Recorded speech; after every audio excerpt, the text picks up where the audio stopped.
Recognizing the reliability and safety issues we experienced in Rio Vista, in April of 2025, PG&E began the design phase for a new circuit, with our local representative, Clay Merrill, escalating our concerns, and Regional VP Joe Wilson understanding the importance. They accelerated the timeline and made it through the design phase in 6 months.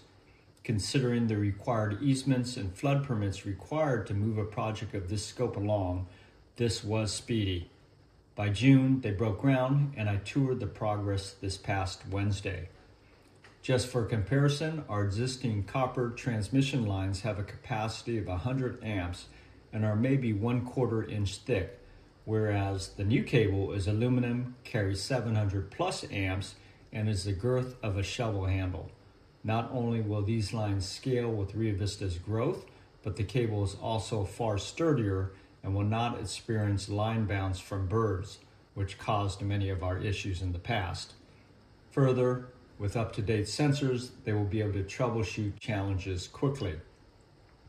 The enormity of these lines and poles is difficult to convey through photographs, but imagine a pole at least 1.5 times wider, made of fiberglass, which is rarely used but very sturdy. The cross beams are roughly 10 feet across. This phase began in June and encompasses reconductoring 150 poles across 7.5 miles. Phase 2.2 will be another 3.5 miles.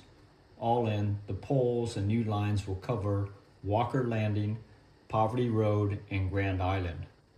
The final phase will require more robust design and approval processes, as they will be replacing towers that reach over the river. The battle is really the communication. And so tell me a little bit about what you're looking for in the future with the relationship with PG&E. We're just looking for stability, and our town is going to continue to grow.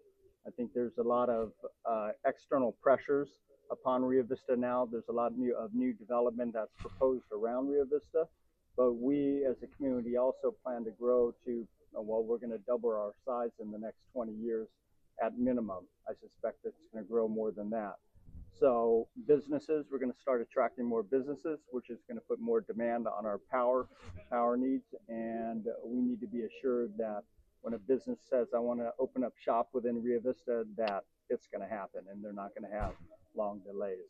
So the reliability and the stability of the system is very important to the community. Perfect.